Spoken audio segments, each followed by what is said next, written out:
Hello friends, once again welcome to chemistry classes by Vijay Kumar Sethi, class 11th chemistry. We were discussing unit 10, the S-block elements, and in this video we'll discuss about oxides, hydroxides, halides and salts of oxoacids of alkaline earth metals. First come to oxides and hydroxides of alkaline earth metals. The alkaline earth metals burn in oxygen to form the monoxide. The BeO is essentially covalent in nature. The enthalpies of formation of these oxides are quite high and consequently they are very stable to heat.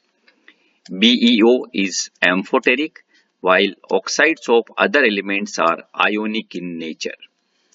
All these oxides except BeO are basic in nature and react with water to form springily soluble hydroxides.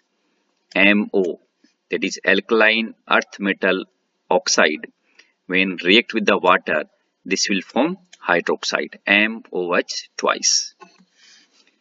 The solubility, thermal stability and basic character of the hydroxides of alkaline earth metals increase with increasing atomic number from magnesium hydroxide to barium hydroxide. That is, down the group, solubility, thermal stability and basic character increase.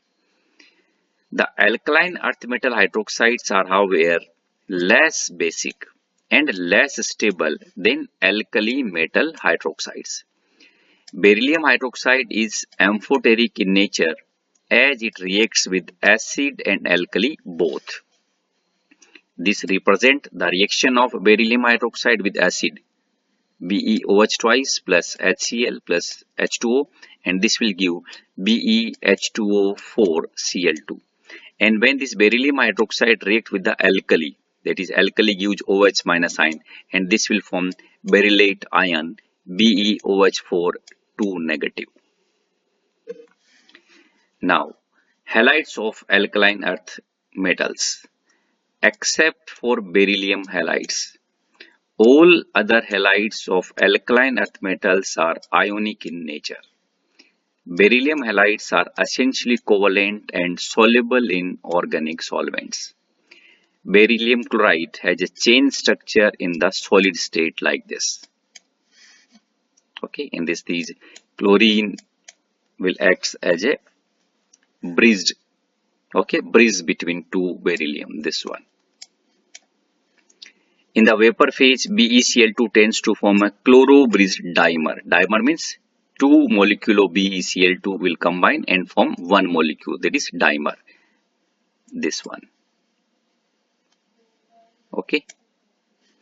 Which dissociate into the linear monomer at high temperatures of the order of 1200 Kelvin. It means when this dimer is heated up to this temperature, this will give the linear BeCl2. Now, salts of oxoacids of alkaline earth metals. First of all, carbonates.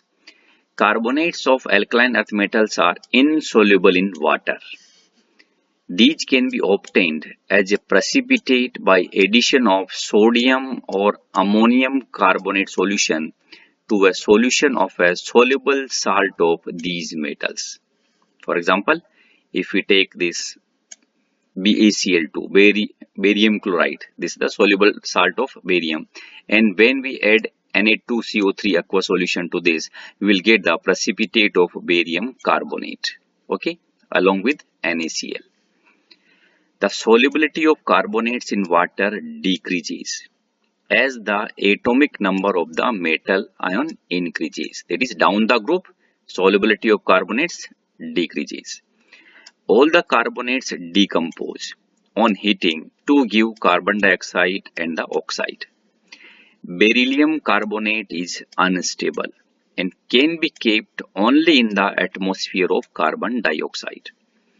The thermal stability increases with increasing cationic size. That is, thermal stability of these carbonates increases down the group.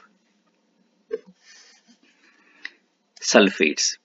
The sulfates of the alkaline earth metals are all white solids and stable to heat. BeSO4 and MgSO4 are readily soluble in water the solubility decreases from CaSO4 to BaSO4. The greater hydration enthalpies of Be2 plus and Mg2 plus ions overcome the lattice enthalpy factor, and therefore their sulfates are soluble in water. Nitrates. The nitrates are made by dissolution of the carbonates in dilute nitric acid. Reaction like magnesium carbonate, when treated with the dilute HNO3, this will come into magnesium nitrate. Magnesium carbonate react with the dilute HNO3, it will give magnesium nitrate along with H2CO3. Magnesium nitrate crystallizes with 6 molecules of water, MgNO3 twice dot 6H2, whereas barium nitrate crystallizes as the anhydrous salt. This again shows a decreasing tendency to form hydrates with increasing size and decreasing hydration enthalpy. Actually, down the group, the size of metal cation is increases. Okay, so hydration enthalpy is decreases. All of them decompose on heating to give the oxide like lithium nitrate. For example, MnO3 twice when heated, this will give metal oxide plus NO2 plus O2.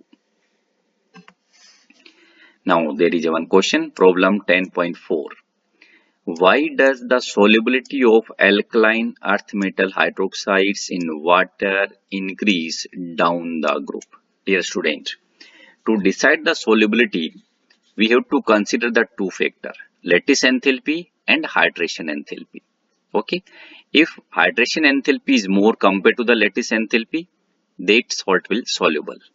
Okay, if lattice enthalpy is more compared to the hydration enthalpy, the solubility will be less or insoluble.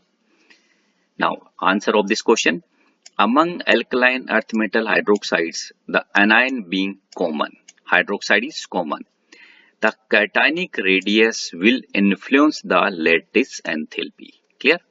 Since lattice enthalpy decreases, actually lattice enthalpy and hydration enthalpy both will decrease down the group, but lattice enthalpy decreases much more than the hydration enthalpy with increasing ionic size. So the solubility increases as we go down the group. Clear? Now problem 10.5. Why does the solubility of alkaline earth metal carbonates and sulfates in water decrease down the group opposite to the alkaline earth metal hydroxides? Okay. Now in this case, the size of anions being much larger compared to cations. Actually carbonates and sulfates, carbonate ion and sulfate ion is larger in size.